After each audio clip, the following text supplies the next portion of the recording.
매일 아침 하나님과 함께 누리는 하늘의 양식, 오늘 만나. 내가 이스라엘 자손에게 가서 이르기를 너희의 조상의 하나님이 나를 너희에게 보내셨다 하면 그들이 내게 묻기를 그의 이름이 무엇이냐 하리니 내가 무엇이라고 그들에게 말하리이까? 나는 스스로 있는 자니라. 너는 이스라엘 자손에게 이같이 이르기를 스스로 있는 자가 나를 너희에게 보내셨다 하라. 너는 이스라엘 자손에게 이같이 이르기를 너희 조상의 하나님 여호와 곧 아브라함의 하나님, 이삭의 하나님, 야곱의 하나님께서 나를 너희에게 보내셨다 하라. 이는 나의 영원한 이름이요 대대로 기억할 나의 칭언이라. 너는 가서 이스라엘의 장로들을 모으고 그들에게 이르기를 여호와 너희 조상의 하나님 곧 아브라함과 이삭과 야곱의 하나님이 내게 나타나 이르시되 내가 너희를 돌보아 너희가 애굽에서 당한 일을 확실히 보았노라. 내가 말하였거니와 내가 너희를 애굽의 고난 중에서 인도하여 내어 젖과 꿀이 흐르는 땅 곧 가나안 족속, 헷 족속, 아모리 족속, 브리스 족속, 히위 족속, 여부스 족속의 땅으로 올라가게 하리라 하셨다 하면 그들이 네 말을 들으리니 너는 그들의 장로들과 함께 애굽 왕에게 이르기를 히브리 사람의 하나님 여호와께서 우리에게 임하셨은즉 우리가 우리 하나님 여호와께 제사를 드리려 하오니 사흘 길쯤 광야로 가도록 허락하소서 하라. 내가 아노니 강한 손으로 치기 전에는 애굽 왕이 너희가 가도록 허락하지 아니하다가 내가 내 손을 들어 애굽 중에 여러 가지 이적으로 그 나라를 친 후에야 그가 너희를 보내리라. 내가 애굽 사람으로 이 백성에게 은혜를 입히게 할지라. 너희가 나갈 때 빈손으로 가지 아니하리니 여인들은 모두 그 이웃사람과 및 자기 집에 거류하는 여인에게 은폐물과 금폐물과 의복을 구하여 너희의 자녀를 꾸미라. 너희는 애굽 사람들의 물품을 취하리라.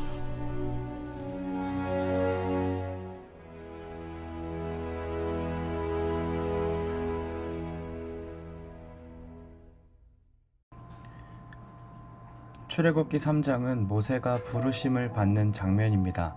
모세는 애굽의 왕자로 있었지만 히브리 출신이기에 인정받지 못했습니다. 같은 동포라 여겼던 히브리 사람들에게도 그는 인정받지 못했던 사람이었고 광야에서 아내를 만나고 아이를 낳았지만 그는 여전히 자기 정체성을 나그네라 표현합니다. 그렇게 자존감이 바닥이었던 그를 하나님께서는 찾아와 주시죠. 하나님께서 모세에게 이스라엘을 애굽에서 인도하여 나오라는 그 사명을 주셨지만 그는 내가 누구이기에 라고 말하며 거절합니다. 즉 나는 그럴 만한 사람이 못 된다라고 말하면서 자기의 상처를 드러내고 있는 겁니다. 그러나 하나님께서는 그의 자존감을 높여주시기에 그가 어떤 존재인지를 설명해 주십니다. 12절을 보십시오. 내가 반드시 너와 함께 있으리라. 보통 사람들은 남들과 비교하며 자기 존재감을 해석합니다. 남들보다 가진 것이 없고 못 배웠고 남들에게 인정받지 못함으로 인해 자존감이 낮아지죠. 그러나 하나님은 그의 자존감이 그것으로 형성되는 것이 아님을 가르쳐 주십니다. 그리고 그를 회복시키시기 위해 그가 바로 하나님이 동행하기로 선택하신 백성이라 선포하십니다.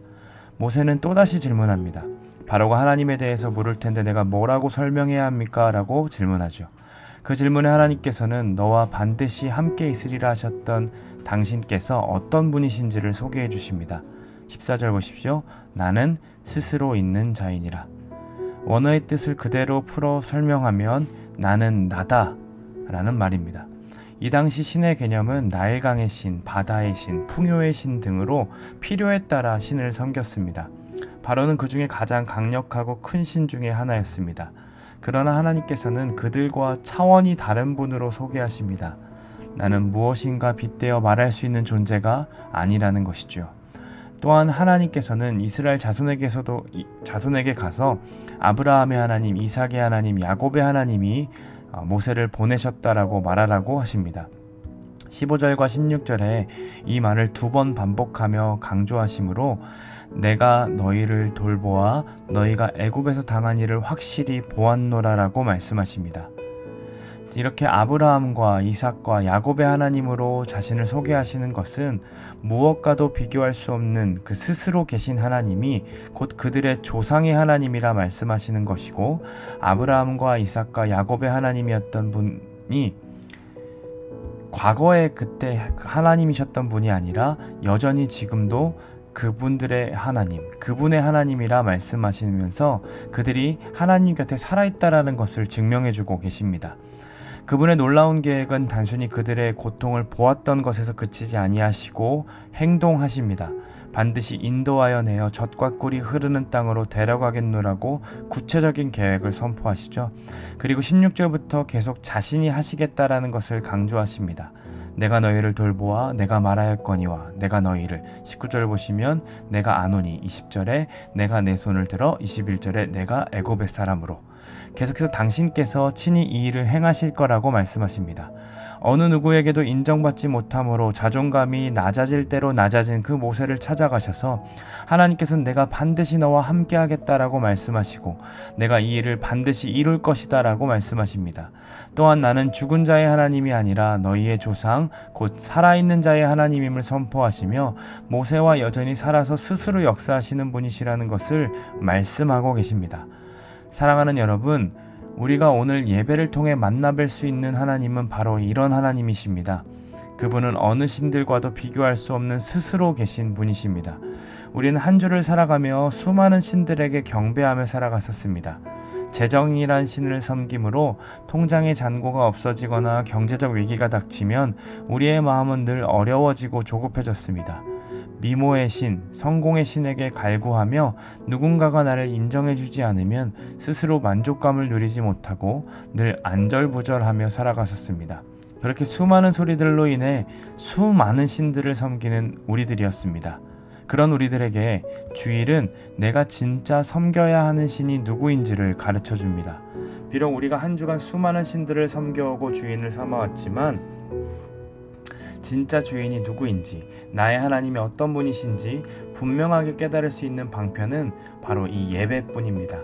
그분은 세상에서 늘 비교함으로 만족함도 없고 공허하게 살아가는 우리들에게 너의 재정을 넉넉하게 채워줄게, 너가 남들에게 인정받게 해줄게, 이렇게 말씀하시지 않았습니다. 내가 반드시 너와 함께 하겠다라고 말씀하시죠. 어떤 신과는 비교할 수 없는 그 하나님께서 나와 함께 하시겠다라고 예배를 통해 말씀하고 계시는 겁니다. 그분은 죽은 자들의 하나님이 아닙니다. 아브라함과 이삭과 야곱이 여전히 살아있는 자의 하나님이라 말씀하십니다. 이 땅이 전부인 것처럼 살아갔던 우리들의 눈을 들어 마땅히 가야 할 그 본향이 있음을 그분은 가르쳐 주십니다. 그러므로 죽음을 두려워하는 존재가 아니라 죽음을 넘어 부활로 살아갈 수 있도록 여전히 내 옆에 살아있는 그 아브라함과 이삭과 야곱의 하나님이라 말씀하고 계시는 겁니다.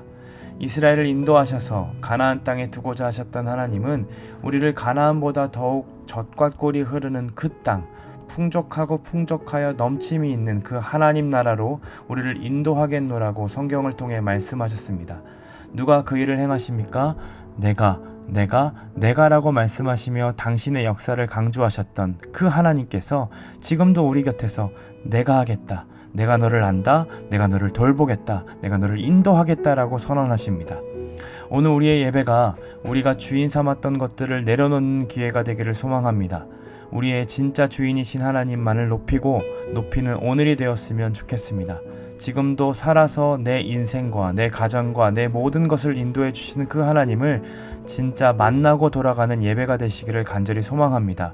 우리를 하나님 나라로 인도하실 뿐만이 아니라 이 땅에서 사는 동안 예배를 통해 하나님 나라를 직접 경험하게 하실 우리 주 하나님을 찬양합니다.